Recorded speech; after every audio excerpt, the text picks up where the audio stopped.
तो हम यहाँ पे पढ़ रहे थे भाई साहब इंडियन कॉन्स्टिट्यूशन, ठीक है ना, यही पढ़ रहे थे ना, ठीक है। So in democracy we choose our leaders so that they can exercise power responsibly on our behalf. Just one moment बच्चा body.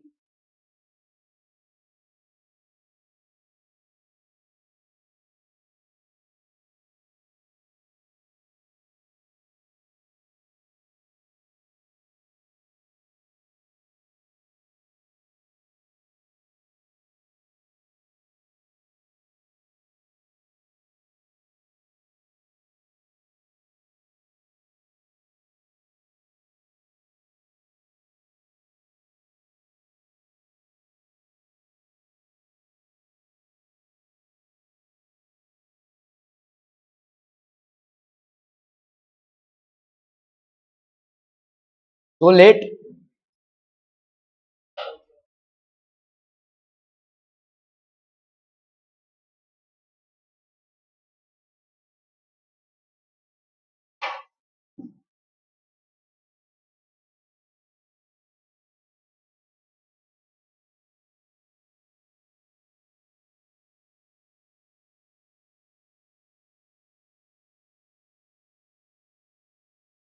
Okay, so in democracy बच्चा party we choose our leaders, ठीक है। हम यहाँ पे लीडर्स को choose करते हैं। कैसे चूज करते हैं? ए तुम लीडर बन जाओ, ए तुम लीडर बन जाओ, ऐसा। What is the process of choosing leaders? Bag को ऊपर रख दीजिए, मेरा पैर लग जाता है जनरली, तो पीछे रख दीजिए। हाँ, how do we choose a leaders? By election, ठीक है। So democratic form of government में हमारा जो लीडर, पीछे रख दो कोई नहीं लेगा, ठीक है। तो हमारे जो डेमोक्रेटिक सेटअप है, ठीक है, यहाँ पे in democratic setup we choose our leaders. Obviously the method of choosing is what bachcha party? The method of choosing is elections, so that they can exercise power responsibly on our behalf. हमारे लिए वो power exercise करे, मतलब देखो power में रहना जरूरी है in order to make changes, ठीक है। So in order to make changes they would require power, and who is it that is giving them the power? We the people of India, ठीक है। So they are not having any hereditary power. जैसे कल हमने देखा कि कैसे नेपाल में पहले मोनार्की था, फिर आपका डेमोक्रेसी हुआ, फिर मोनार्की हुआ, फिर अगेन डेमोक्रेसी हुआ।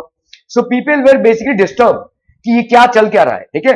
लेकिन डेमोक्रेटिक फॉर्म ऑफ गवर्नमेंट में आपका थोड़ा स्लो प्रोसेस हो सकता है, but eventually people are selecting their own leaders so that they can take up issues on their behalf, ठीक है।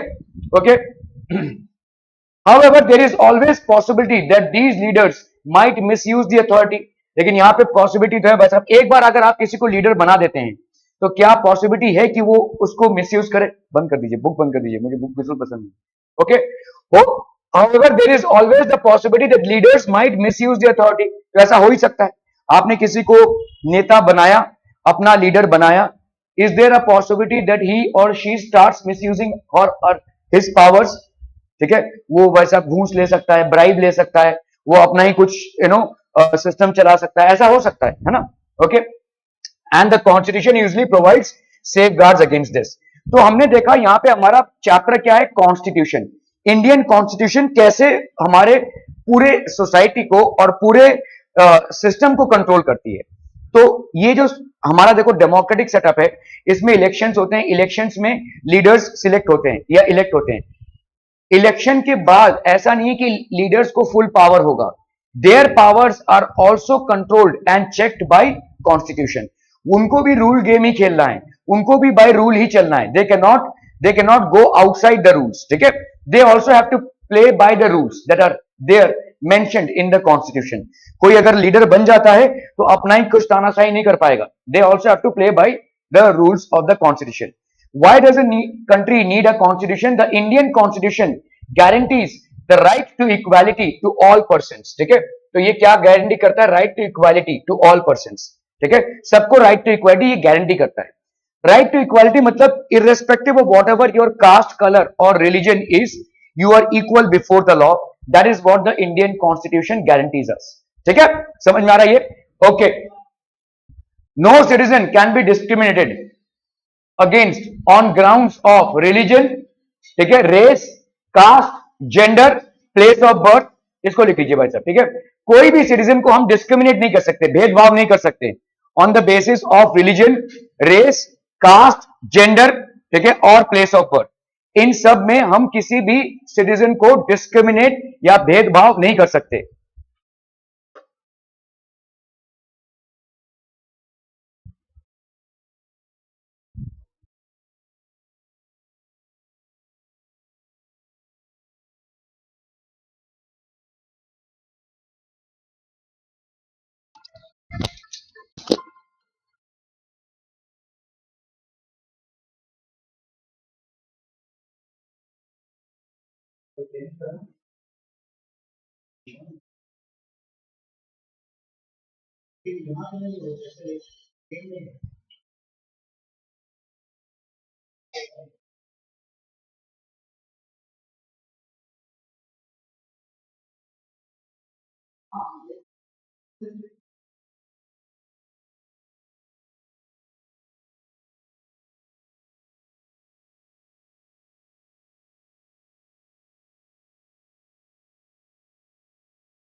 The Indian Constitution guarantees the right to equality to all persons. No citizen can be discriminated on the grounds of religion. हम कोई भी discrimination नहीं रख सकते। Discrimination मतलब क्या होता है? भेदभाव। ठीक है, जैसे रिलीजन पे तुम हिंदू हो, मुसलमान हो, वॉट एवर, रेस, हम किस रेस को बिलोंग करते हैं, ठीक है, ब्राह्मण है, कायस्थ है, शूद्र है, कास्ट, ठीक है, जेंडर, मेल फीमेल, ठीक है, प्लेस ऑफ बर्थ, ऐसा जो आपका डिस्क्रिमिनेशन है वो हम नहीं कर सकते। और अगर ऐसा कोई करता है तो that person is violating the laws of constitution, वो कॉन्स्टिट्यूशन को वायलेट करता है और उसके ऊपर पनिशमेंट हो सकता है। ठीक है, there are rules by which that person could be subjected to punishment by court. क्या ये समझ में आ रहा है? ठीक है, okay okay okay. The right to equality is one of the fundamental rights guaranteed by the Indian constitution. तो ये राइट टू इक्वालिटी है और ये एक फंडामेंटल राइट है। Right to equality is fundamental right guaranteed by the Indian Constitution. Another important function that a constitution plays in a democracy is to ensure that a dominant group does not use its power against the less powerful groups. तो देखो dominant groups कैसा, जैसे समझ लो अगर ये महाराष्ट्र है, ठीक है, तो महाराष्ट्र में कौन लोग ज्यादा होंगे? मराठी लोग ज्यादा होंगे, तो मराठी कम्युनिटी ज्यादा होगी, है ना? तो मराठी कम्युनिटी डोमिनेंट कम्युनिटी है, तो क्या ये दूसरे कम्युनिटीज पे अत्याचार कर सकती है? कर सकती है वैसा, क्योंकि तादाद ज्यादा है, तो देर इज अ पॉसिबिलिटी ये दूसरों पे अत्याचार कर सकते हैं, right? There is a possibility, लेकिन कॉन्स्टिट्यूशन आपका बोलता है कि आप ऐसा नहीं कर सकते। ठीक है, इंपॉर्टेंट फंक्शन है constitution plays in a democracy is to ensure that a dominant group, कोई भी dominant group does not use its power, अपना पावर यूज ना कर रहा हो, ठीक है, किसमें? लेस पावरफुल ग्रुप्स पे, ठीक है, लेस पावरफुल और स्मॉल नंबर ग्रुप्स पे। अगर ऐसा कोई कर रहा है तो that person is subjected to punishment by law. क्या ये समझ में आ रहा है? ठीक है, so right to equality is one of the fundamental rights guaranteed by the Indian constitution. ये एक फंडामेंटल राइट है guaranteed by the Indian constitution. Fundamental right मतलब हमारा अधिकार है ये, ठीक है, it's our basic right. Unhealthy situations can occur in democratic societies too, ऐसा हो सकता है। देखो इसका मतलब क्या है? What do you infer by this? Anyone? अरे भाई साहब यहाँ पे तादाद ज्यादा है ना, यहाँ 3 है, यहाँ 2 है, तो ये हो गया मेजोरिटी और ये हो गया माइनॉरिटी।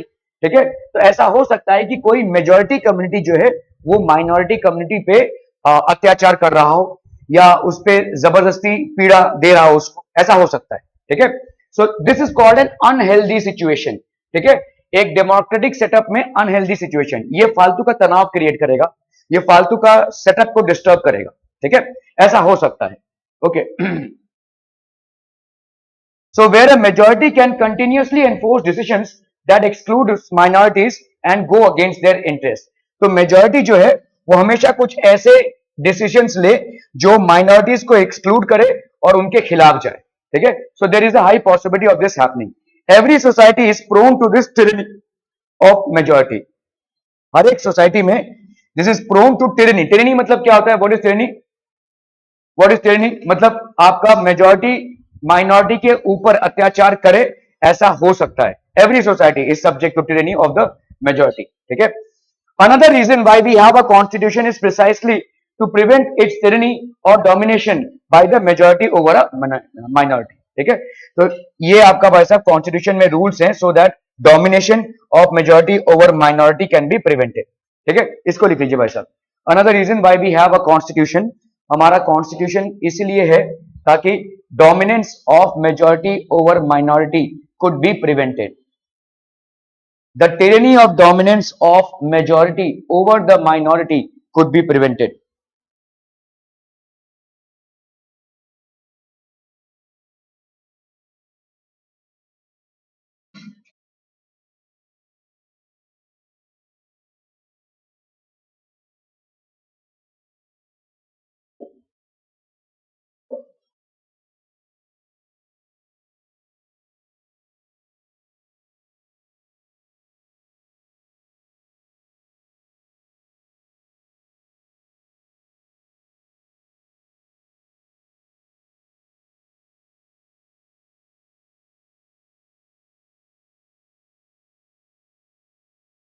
डन डन, ठीक है?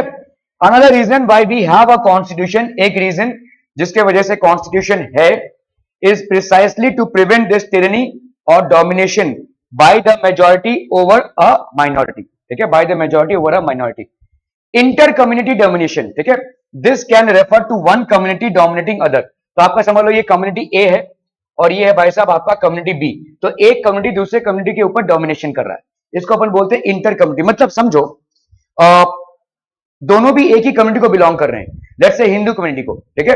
Both are belonging to the Hindu community, और एक ब्राह्मण है एक शूद्र है। तो ये ब्राह्मणों का जो शूद्रों पे अत्याचार होता आया है, तो that is called inter community domination. This is known as inter community domination, ठीक है? So community A within the same community is dominating over community B, ठीक है? इसको हम बोलेंगे inter community domination. Intra community, members of one community dominating within the same community, ठीक है? अभी यहाँ पे इंट्रा, सॉरी, ठीक है, रेफर्स टू कम्युनिटी डोमिनेटिंग, एक कम्युनिटी दूसरे कम्युनिटी पे डोमिनेशन करना, और एक होता है इंट्रा कम्युनिटी जहां पे मेंबर्स, जैसे समझो यहां पे लेट्स से एक कम्युनिटी ए है और एक कम्युनिटी बी है, ठीक है? लेट्स से ये हिंदू कम्युनिटी है और ये मुस्लिम कम्युनिटी है।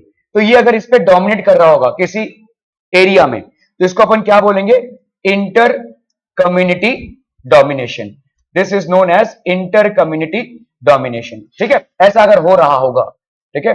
और समझ लो हिंदू कम्युनिटी में ही, हिंदू कम्युनिटी में ही इसी में अगर समझ लो ये A1 है और ये A2 है, लेट्स से ये ब्राह्मण्स लोग हैं और ये शूद्र लोग हैं, इनके ऊपर डोमिनेशन अगर हो रहा होगा, तो इसको अपन क्या बोलेंगे?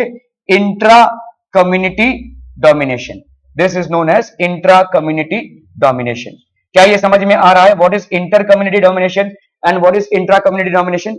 एक ही कम्युनिटी के दो सेगमेंट्स में अगर एक कम्युनिटी दूसरे कम्युनिटी पे डोमिनेशन कर रहा होगा, तो उसको अपन बोलेंगे इंट्रा कम्युनिटी डोमिनेशन। अगर एक कम्युनिटी दूसरे कम्युनिटी पे डोमिनेशन कर रहा होगा, तो उसको अपन बोलेंगे inter community domination. Are we absolutely clear about inter and intra community domination? समझ में आ रहा है ये? ठीक है, okay. So inter-community domination, this can refer to one community dominating the other. Intra-community domination, members of one community dominating others within the same community. इन दोनों को लिख लीजिए भाई साहब, इंट्रा एंड इंटर कम्युनिटी। फटाफट फटाफट, क्विक क्विक, जल्दी से।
Done done.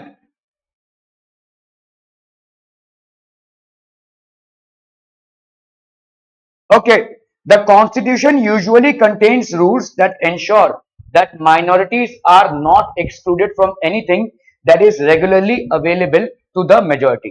जो भी majority को available है in terms of life, ठीक है, वो minority को भी available हो. तो constitution usually contains rules that ensure that minorities are not excluded from anything that is regularly available to the majority.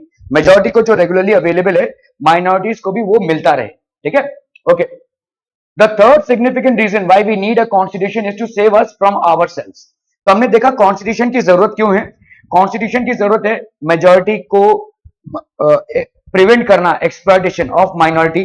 दूसरा पॉलिटिकल लीडर्स जो हमारे हैं वो हमको ना एक्सप्लॉयट करें. और थर्ड हमको हमसे ही, ठीक है, बचाने के लिए कॉन्स्टिट्यूशन की जरूरत है. ये कैसा सिद्धांत है, ठीक है. The third significant reason why we need a constitution is to save us from ourselves. हमको अपने से बचाने के लिए हमको कॉन्स्टिट्यूशन की जरूरत है. So we will see how.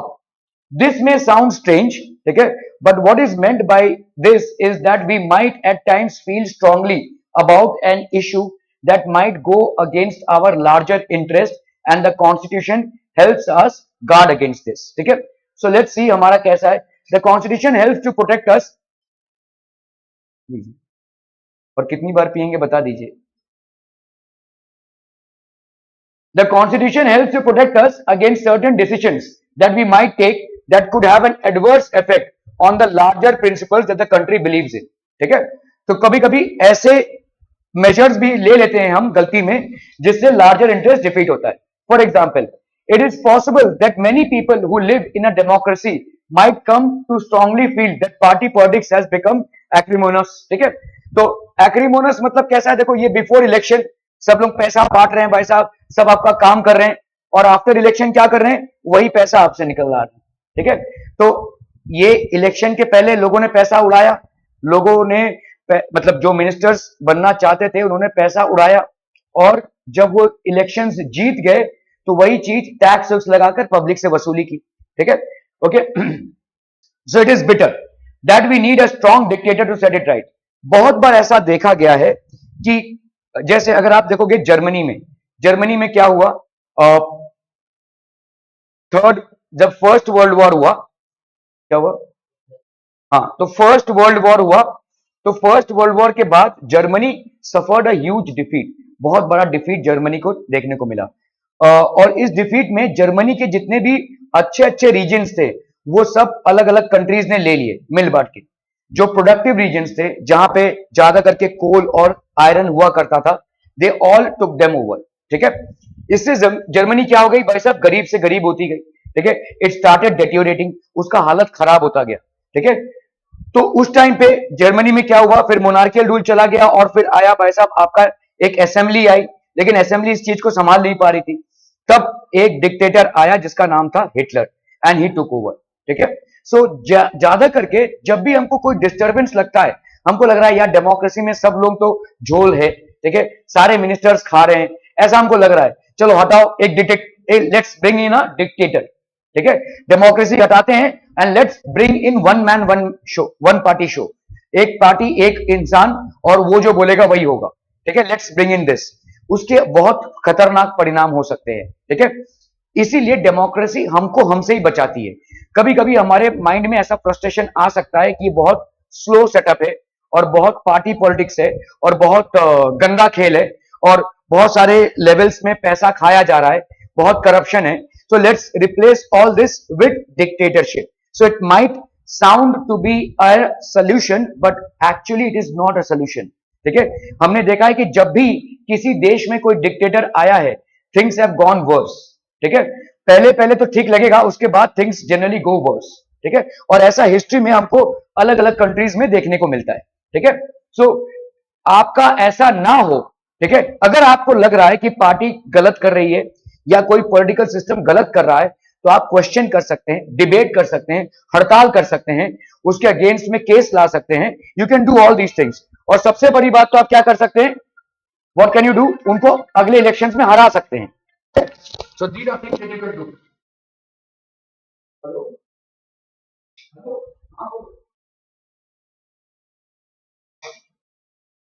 Okay.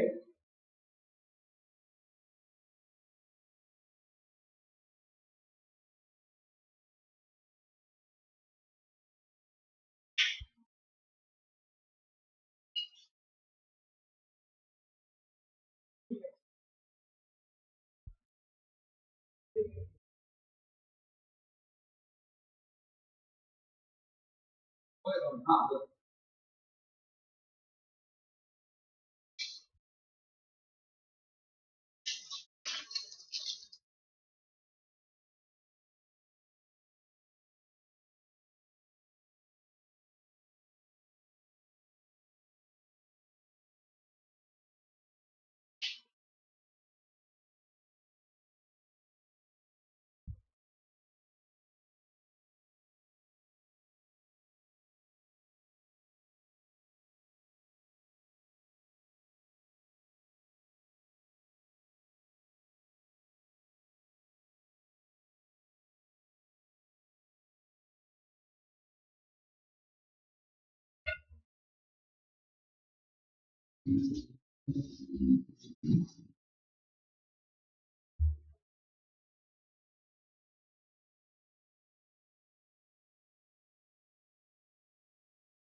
Okay, it is possible then many people who live in a democracy. तो ऐसा आपको लग सकता है, ठीक है। तो जैसे आप समझिए इस चीज को कि आप किसी स्कूल में पढ़ रहे हैं, ठीक है, और लेट्स से आपके जो मैथ्स के टीचर हैं उस क्लास में आते हैं कि चलो नोटबुक निकालो, सवाल लगाते रहो, और बैठ के अपना टाइम पास कर रहे हैं, ठीक है। So you are not gaining any knowledge, ठीक है। when examinations would come you will not be able to score better, this will happen, आपके स्टडीज का इंपैक्ट हो रहा है। सो हाउ विल यू, मतलब इसके बारे में आप क्या करेंगे, what is the solution? School में कंप्लेन करेंगे, है ना। और जब आप कंप्लेन करेंगे तो खुद ही जाएंगे कंप्लेन करने, आपके साथ जितने भी लोग होंगे उनको लेकर जाएंगे, जितनी भीड़ बढ़ेगी उतना अच्छा रहेगा, कंप्लेन का इंपैक्ट भी रहेगा। ओके, अगर आप बोलेंगे कि भाई इसको ना मार के भगा देते हैं, कोई दूसरा आ जाएगा, तो ये वाला जो मार के भगा देंगे और दूसरा कोई आ जाएगा, इसको अपन बोलते हैं डिक्टेटरशिप, ठीक है। It's a wrong solution. It might give you मतलब इसको बहुत मारेंगे हम लोग तो ये तिनक के भाग जाएगा और स्कूल वालों को कोई दूसरा लाना पड़ेगा, but it's a wrong solution to the problem. ठीक है, सो अगर हमको लगे कि डेमोक्रेटिक सेटअप जो है वो ठीक ठाक नहीं चल रहा है, कोई मिनिस्टर्स का ग्रुप है जो हमको लूट रहा है, करप्शन कर रहा है, so there is a way to deal with it. The answer is not dictatorship, the answer is within democracy itself. आपके कॉन्स्टिट्यूशन में ही ऐसे रूल्स एंड रेगुलेशंस हैं जहां पे आप इनके एक्शंस को चैलेंज कर सकते हैं, आप इनके एक्शंस को कोर्ट तक खींच सकते हैं, आप इनके एक्शंस को फ्रीली डिबेट भी कर सकते हैं, ओपनली डिबेट कर सकते हैं, आप धरने पे भी बैठ सकते हैं, प्रोटेस्ट भी कर सकते हैं। You have the freedom to do all of these, ठीक है, एज पर कॉन्स्टिट्यूशन। ठीक है, instead of opting for a dictator, इसको मार के भगा देते हैं, कोई डिक्टेटर आ जाएगा। ठीक है, so that is a wrong setup. तो हमारे अंदर इस चीज को हमसे ही बचाने के लिए कॉन्स्टिट्यूशन ने रूल्स रखे हैं। ठीक है, swept by these emotions, they may not realize that in the long run, dictatorial rule goes against all their interests. ठीक है, तो डिक्टेटर आएगा, लेकिन डिक्टेटर आकर भाई साहब क्या करेगा, वो पूरा और तानाशाही कर देगा। थोड़ा बहुत आपको शायद कुछ दिनों तक सहूलियत मिले, but after that again it will be the same torment and torture. ठीक है, so dictators have generally shown what military cruelty, इन्होंने सारे इश्यूज को मिलिट्री तरीके से निपटाया है। ठीक है, अच्छा तुम नहीं मानोगे, ले मार इसको, मार, चल चल चल, भर दे इसको जेल में, ऐसा है। ठीक है, आप देखोगे जितने भी मिलिट्री कंट्रीज हुए हैं या जितने भी आर्मी कंट्रीज हुए हैं या जितने भी डिक्टेटरशिप्स हुए हैं वो ऐसे ही हुए हैं। ठीक है, तो this is if you look into it, during the times of Hitler, thousands were massacred, thousands were murdered, ठीक है, in cold blood, इनको गैस चेंबर्स में चोक कर दिया जाता था। ठीक है, सेंट्रलाइज्ड गवर्नमेंट है। ठीक है, आपको लगता है ये सेंट्रलाइज्ड गवर्नमेंट है, रेस्ट्रिक्शन ऑन फ्रीडम, और तो एक ही गवर्नमेंट है, मतलब आपका इतना बड़ा देश है और एक ही गवर्नमेंट है। अभी मेरे घर में अगर पानी नहीं आ रहा होगा तो मैं किसको कंप्लेन करूंगा, सिडको को, सिडको देखेगा क्या हो रहा है। लेकिन यहां पे क्या है, अगर मेरे घर में पानी नहीं आ रहा तो इनसे निपटना पड़ेगा मेरे को, इनको जाकर बताना पड़ेगा, तो एक सेंट्रलाइज गवर्नमेंट हो जाएगी। Restriction on freedom of print and mass media, जितना भी आपका मीडिया है उस सब पे रेस्ट्रिक्शन लग जाएगा। अगर डिक्टेटरशिप हुआ तो आपको हमेशा एक तरफा न्यूज ही दिखाया जाएगा। जितने भी सक्सेसफुल डिक्टेटर्स हुए हैं who have actually ruled for a very long time, they have ensured that media is in their hands, they have ensured that the public sees news which they want to see them, not the news which actually is happening. ठीक है, so these are things that are there. Okay, a good constitution does not allow these whims of the people to change its basic nature. whims क्या है भाई साहब, हमको जैसे लगता है कि यही सोल्यूशन होगा, मारपीट करो, इनको भगाओ और किसी दूसरे डिक्टेटर को आने दो, ये एक विम्स हो गया। विम्सिकल मतलब ये हमारी परिकल्पना है, ये हमारी सोच है कि हम सोच रहे हैं। ठीक है, ठीक है, तो ये मैथ्स टीचर नहीं पढ़ा रहा है, अच्छा ये एक लड़के को मैथ्स अच्छा आता है, इसको बैठा देते हैं इसकी जगह पे, भगाओ इसको। ठीक है, तो इस तरीके का जो सोच है, ठीक है, ये लगता होगा आपको कि ये सही है, लेकिन लॉन्ग रन में आपके लिए तकलीफ होगा ये। ठीक है, so these whims of the people to change its basic structure for the easy overthrow of provisions that guarantee rights of citizens and protect their freedom. There was an extraordinary sense of unity among the members of the Constituent Assembly. तो जब Constituent Assembly बनी थी तो बहुत अच्छा उनमें unity था। ठीक है, जिस असेंबली ने भारत का संविधान या कॉन्स्टिट्यूशन का निर्माण किया, उनके अंदर बहुत अच्छी तालमेल था। ठीक है, they were very aligned. Each of the provisions of the future constitution was discussed in great detail and there was sincere effort to compromise and reach an agreement through consensus. ठीक है, तो बहुत डिटेल में जितने भी constitution में जितने भी रूल्स आए हैं उनको बहुत डिटेल में डिस्कस किया गया था, and then they were basically they arrived at an agreement through a consensus. ठीक है, तो एक एग्रीमेंट पे आए थ्रू अ कंसेंसस। ठीक है, तो there was a lot of discussion that happened in great detail and there was sincere effort to compromise and reach an agreement through consensus. तो reach an agreement through consensus मतलब इन सब लोगों का एक mutual agreement हुआ and they finally arrived at a consensus. ठीक है, the photo shows Sardar Vallabhbhai Patel, is Sardar Vallabhbhai Patel, a prominent member of the Constituent Assembly. ये एक बहुत बड़े मेंबर थे Constituent Assembly के। The Indian Constitution, ठीक है, the Indian Constitution key features में by the beginning of the 20th century, Indian national movement had been in the struggle for independence from British rule for several decades. बहुत सालों से भाई साहब ये चल रहा था लड़ाई, ठीक है, ब्रिटिशर्स के against. During the freedom struggle, the nationalists had devoted a great deal of time to imagining and planning what a free India would look like. Okay? Under the British, they had been forced to obey rules that they had very little role in making.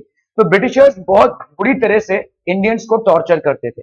ठीक है, अभी देखो जैसे एक Indian है, वो उनका नाक खून काट दे रहा है, ठीक है, उनके पैर दबा दे रहा है, उनकी सेवा कर रहा है. ये ब्रिटिशर्स ऐसे हॉर्स लेकर आए और इन इंडियन से वो फील्ड्स में काम करवा रहे हैं. ठीक है, सारा मेहनत मशक्कत का काम वो इंडियन से करवाते थे. ठीक है, under the British, they had been forced to obey rules that had very little role in making. The long experience of authoritarian rule under the colonial state convinced the Indians that India should be a democracy in which everyone should be treated equally. तो इतने सालों से Indians पीड़ित थे, इतने सालों से Indians tortured थे और एक्सप्लॉइटेड थे.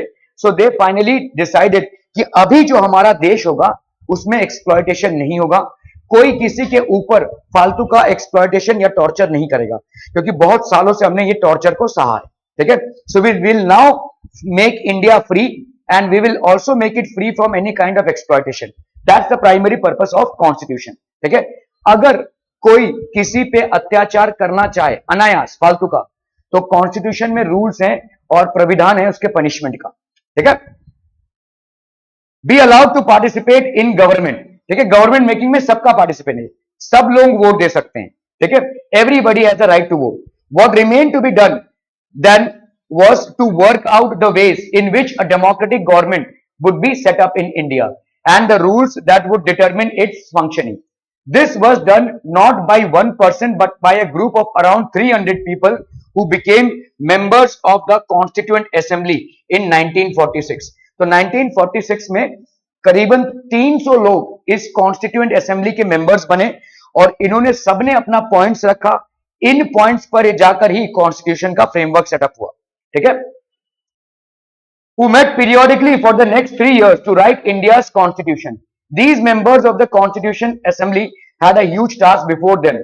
The country was made up of several different communities, those who spoke different languages. तो पूरे अगर आपके कंट्री में हम देखेंगे अलग अलग कम्युनिटीज हैं and they speak different languages. कोई उर्दू बोल रहा है, कोई मराठी, कोई पंजाबी.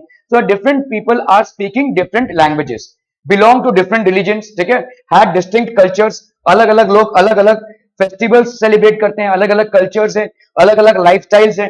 ठीक है, also when the constitution was being written India was going through considerable turmoil. जब कॉन्स्टिट्यूशन लिखा जा रहा था तो इंडिया में बहुत बड़ा अफला तफली चल रहा था. इंडिया और पाकिस्तान डिवाइड होने वाले थे. इंडिया में फ्रीडम स्ट्रगल चल रहा था ब्रिटिशर्स के अगेंस्ट. ठीक है, सारा सब कुछ चल रहा था, काफी सारे लोग मारे जा रहे थे, फेमीन्स था. ठीक है, उस टाइम पे सूखा भी पड़ा था. ठीक है, काफी तरफ टर्मोइल्स थे. The partition of the country into India and Pakistan was imminent. सबको दिख रहा था कि फ्रीडम तो हमको मिल जाएगा, आज नहीं तो कल the Britishers would leave India and go, but at the end of the day India and Pakistan will be separated. ठीक है, तो पार्टीशन होने सबको दिख रहा था ये. ठीक है, some of the princely states remained undecided about their future. अभी इंडिया में उस टाइम पे India didn't exist as a nation. उस टाइम पे प्रिंसली स्टेट एग्जिस्ट करते थे. ये इंडियन सब कॉन्टिनेंट है, देखो इतना बड़ा इंडियन सब कॉन्टिनेंट है और उसमें राजा महाराजा नवाब छोटे छोटे थे. ठीक है, जैसे यहां पे अगर आप देखोगे कश्मीर के नवाब थे, कश्मीर के राजा थे, राजा हरि सिंह थे. ठीक है, राजपूताना. ठीक है, देन विट गुजरात, सेंट्रल इंडिया, हैदराबाद के नवाब थे. ठीक है, गोवा पोर्तुगल, गोवा में पोर्तुगीज का राज था, मैसूर के किंग थे. ठीक है, ऐसे सब अलग अलग प्रिंसली स्टेट्स थे. ठीक है, some of the princely states remained undecided about their future. अभी अनडिसाइडेड अबाउट देयर फ्यूचर मतलब क्या है, देखो इंडिया और पाकिस्तान अलग होने वाले हैं, तो most of the Mohammedan population would move into Pakistan and the Hindu population will stay in India. That was what was scene. सबको ये दिख रहा था. ठीक है, हालांकि रोक तो कहीं पे भी नहीं है, यहां पे भी हिंदूज रह सकते हैं और यहां पे भी मुस्लिम्स रह सकते हैं, बट दैट वाज सीन कि ये तो होने ही वाला है, इंडिया और पाकिस्तान सेपरेट होने वाले हैं. अभी इनका क्या होगा, ये जो महाराजा लोग हैं जो अभी तक इंडिया के साथ अलाइन नहीं हुए हैं, इनका क्या होगा, ये कहां पे जाएंगे. तो ब्रिटिशर्स एक बहुत बड़ी चालाकी करके गए. ये क्या बोलकर गए कि जितने भी महाराजा और नवाब लोग हैं अभी, उनके ऊपर चॉइस है, वो पाकिस्तान का हिस्सा भी बन सकते हैं और वो इंडिया का हिस्सा भी बन सकते हैं. जैसे नवाब ऑफ हैदराबाद ने ठान लिया कि वो पाकिस्तान का हिस्सा बनेंगे, ठीक है। फिर बहुत मुश्किल से मनाकर उनको भाई साहब हैदराबाद को इंडिया में इंक्लूड किया गया, ठीक है। सो बहुत सारे princely states were undecided about their future. The socio economic condition of the vast mass of people appear dismal, ठीक है। सोशो इकोनॉमिक कंडीशन बहुत खराब हो गई। और किसका फोन बज रहा है? साइलेंट करो भाई साहब। All of these issues played on the minds of the members of the Constituent Assembly as they drafted the Constitution. तो सारे इश्यूज जो है आपके कॉन्स्टिट्यूशन, साइलेंट करके आया करो। All of these issues played on the minds of the members, तो ये सारे इश्यूज जो चल रहे थे उस टाइम पे, जो इंडिया में टर्मोइल क्रिएट कर रहे थे, they were playing on the minds of the people who were making the constitution. और उन्होंने इस तरह से इसको बनाया कि आगे चल के ये इश्यूज हमको ना फेस करना पड़े। अभी जो इश्यूज हम फेस कर रहे हैं उनका क्या हाल होगा हमको मालूम नहीं, लेकिन कॉन्स्टिट्यूएंट या कॉन्स्टिट्यूशन कुछ ऐसा बनना चाहिए कि आगे चल के ये इश्यूज फिर से अराइज ना हो, ठीक है। So they rose to the occasion and gave this country a visionary document that reflects a respect for maintaining diversity while preserving national unity, ठीक है। तो एक ऐसा ड्राफ्ट इन्होंने दिया ताकि इंडिया की डाइवर्सिटी भी मेंटेन रहे, यूनिटी भी मेंटेन रहे, ठीक है। The final document also reflects their concern for eradicating poverty through socio-economic reforms, ठीक है। तो सोशल इकोनॉमिक रिफॉर्म से कैसे पॉवर्टी को इरेडिकेट किया जाए, their concern for eradicating poverty through socio-economic reforms, ठीक है। Emphasizing the crucial role the people can play in choosing their representatives. So voting is basically one of the very crucial aspects in which we choose our government, we choose our leaders, we choose our representatives as well, ठीक है। While reading the key features our constitution, one must keep in mind the concerns of diversity. Diversity को maintain करना है। किसी एक का powerful होना मतलब ये नहीं है कि वो जो माइनॉरिटी है उसको क्रश कर दे, ठीक है। Diversity of all religions needs to be maintain, unity needs to be maintain, socio economic reforms. तो सोसाइटी में जो रिफॉर्म्स हैं इकोनॉमिक्स को लेकर, आर्थिक और सोसाइटी, ये रिफॉर्म्स कंटिन्यूअस चलने चाहिए, ठीक है। रिप्रेजेंटेशन प्रॉपर होना चाहिए। That the author's of this document way grappling with, they tried to balance these concerns with their commitment to transforming independent India into a strong, सीधा बैठिए, into a strong democratic society, ठीक है। Doctor Baba Saheb Ambedkar is known as the father of the Indian constitution, इसको लिख लीजिए भाई साहब फटाफट, ठीक है। तो इनका काफी बड़ा योगदान था constitution, in fact he was the one who पूरे कॉन्स्टिट्यूशन का निर्माण इन्होंने ही किया था, एक तरफा देखा जाए तो।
Done? Okay. Dr. Ambedkar believed that his participation in the Constituent Assembly helped the scheduled caste get some safeguards in the draft constitution. ठीक है, तो इन शेड्यूल कास्ट को एक कॉन्स्टिट्यूशन में जगह मिली।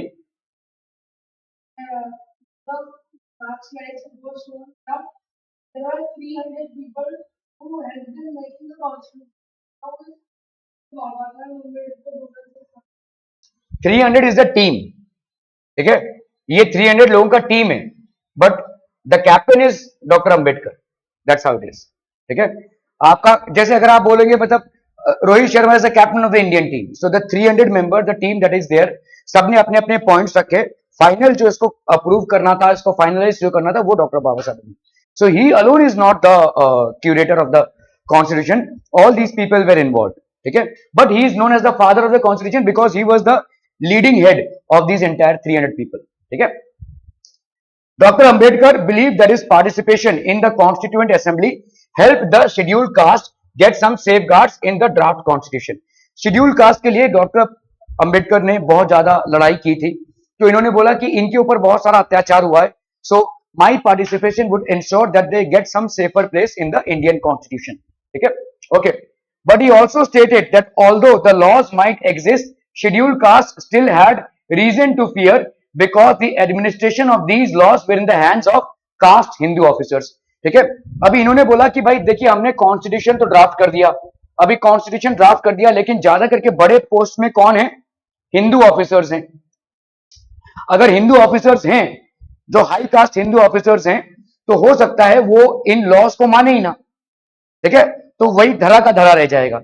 हमने कॉन्स्टिट्यूशन एक अच्छा खासा बना दिया, हमने लॉ सब बना दिए, लेकिन जो बड़े पोजीशन पे हैं वो हाई कास्ट हिंदू ऑफिसर्स हैं, so they will basically neglect these laws, ठीक है, that's what his fear was. तो in that case what is the solution? What is the solution? Constitution हमने बनाया और कॉन्स्टिट्यूशन में सारे अच्छे अच्छे प्रोविजंस डाले, किसी का एक्सप्लॉयटेशन ना हो, ये ना हो, वो ना हो, लेकिन बाबा साहब अम्बेडकर बोल रहे हैं कि यार बड़े जो पोस्ट हैं उसमें सब हाई कास्ट हिंदू ऑफिसर्स हैं, so once they get there they will ensure that these are exploited. तो इसको कैसे डील करेंगे? How do we deal with this? He therefore urged scheduled caste to join the government as well as the civil services. तो उन्होंने बोला कि आप government को ज्वाइन करो, शेड्यूल्ड कास्ट को उन्होंने मोटिवेट किया, join the government as well as civil services, ताकि आप उस पोजीशन पे आ सको और उस कॉन्स्टिट्यूशन को रक्षा कर सको, ठीक है। द इंडियन कॉन्स्टिट्यूशन, ठीक है, तो फेडरलिज्म, व्हाट इज फेडरलिज्म बच्चा party? Anyone has any idea what is federalism? देखो ये एक बड़ा सा नेशन है, समझ लो, मोदी जी हमारे प्राइम मिनिस्टर हैं, हाँ, डिफरेंट लेवल्स ऑफ गवर्नमेंट, तो डिफरेंट लेवल्स ऑफ गवर्नमेंट की जरूरत क्यों है? तो समझ लो आपकी एक समस्या है कि आपके घर में आज पानी नहीं आया है, आपके सोसाइटी में आज पानी नहीं आया है, तो आप क्या मोदी जी को फोन करोगे? क्या ये बनेगा? नहीं, right. So you will get in touch with CIDCO और you will get in touch with the water department, ऐसा है ना। क्यों? क्योंकि वो डिपार्टमेंट है बॉम्बे डिस्ट्रिक्ट के अंदर, और ये बॉम्बे डिस्ट्रिक्ट है स्टेट के अंदर, ये स्टेट है आपका कंट्री के अंदर। So there are 3 levels of the government, एक सेंट्रल लेवल, एक स्टेट लेवल और एक डिस्ट्रिक्ट लेवल, ठीक है। So only then it can be managed. जैसे अगर तुमको कोई मैथ्स का सवाल समझ में नहीं आया, तो तुम क्या प्रशांत सर को कॉल करोगे? सर ये समझ में नहीं है, तुम किसको बोलोगे? तुम अपने मैथ्स टीचर को बोलोगे, है ना। तो you will basically direct your problem to whomsoever he can be there to solve your problem, ठीक है। So there is a channel of solving problems. You cannot call the Prime Minister of India for your basic amenities, ठीक है। तो वहां पे आपका एक district level का गवर्नमेंट होता है, एक स्टेट लेवल का गवर्नमेंट होता है और एक कंट्री लेवल का गवर्नमेंट होता है। ये जो डिफरेंट टायर्स ऑफ गवर्नमेंट होते हैं, ठीक है, the first tier, second tyre, third tier, ये जो डिफरेंट टायर्स ऑफ गवर्नमेंट होते हैं, इन्हीं को हम बोलते हैं federalism. This is known as federalism, और ये बहुत इफेक्टिव है अच्छे से कंट्री को मैनेज करने के लिए। So this refers to the existence of more than one level of government in the country. In India we have government at the state level, एक स्टेट लेवल पे है भाई साहब, and at the central level, एक central level पे government है, ठीक है, okay. Panchayati Raj is the third tier of government and you have read about this in. तो पंचायती राज कौन सा राज है? ये गांव खेड़े की समस्याओं को देखता है। Panchayati Raj is the third tier of government. So we have a central level government, we have a state level government, and we have a village level government, ठीक है। Okay, that will be it for today, बच्चा party. Thank you so much for your valuable time.